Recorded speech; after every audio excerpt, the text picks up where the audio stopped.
लाडकी बहीण योजनेची केवायसी करताना ज्यांना पती नाहीये, ज्यांना वडील नाहीये, त्यांच्यासाठी सरकारकडून अधिकृत अपडेट आता आलेली आहे। महिला व बालविकास मंत्री आदित्य तटकरे यांनी महत्त्वपूर्ण माहिती देऊन सांगितलेलं आहे की वेबसाईटवरती आता नवीन ऑप्शन ऍड करण्यात येणार आहे, ज्यामध्ये ज्यांना पती नाहीये, ज्यांना वडील नाहीये, त्यांना केवायसी करताना त्यांच्या पती किंवा वडिलांचा मृत्यूचा दाखला असेल किंवा जर घटस्फोट झाला असेल तर घटस्फोटाचा जे काही कागदपत्र असतील अशा पद्धतीने अपलोड करावी लागतील आणि त्यानंतरच तुमची केवायसी पूर्ण होईल। आणि त्यासोबतच अजून एक महत्त्वाची अपडेट म्हणजे केवायसीला मुदतवाढ सुद्धा मिळणार आहे आणि काय त्यांनी सांगितलंय ते आता पहा। साधारणपणे रोज 4 ते 5 लाख महिलांचे ई केवायसीची प्रक्रिया ही साईटवर पूर्ण होत आहे। साधारणपणे 1 कोटीपेक्षा जास्ती महिला आज बऱ्यापैकी त्यांचं ई केवायसीची प्रक्रिया झालेली आहे।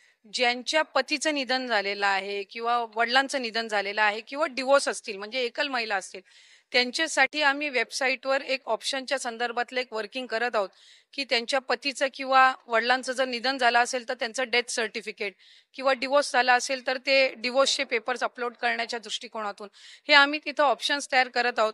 त्यासाठी वेबसाईटमध्ये ज्या काही त्या पेजवर ज्या काही बदल करण्याची गरज आहे त्याची प्रक्रिया ही आम्ही सुरू करत आहोत। त्यामुळे साधारणपणे ज्या सर्व पात्र महिला आहेत त्या लाभापासून वंचित राहता कामा नये या दृष्टिकोनातून आम्ही काम करत आहोत।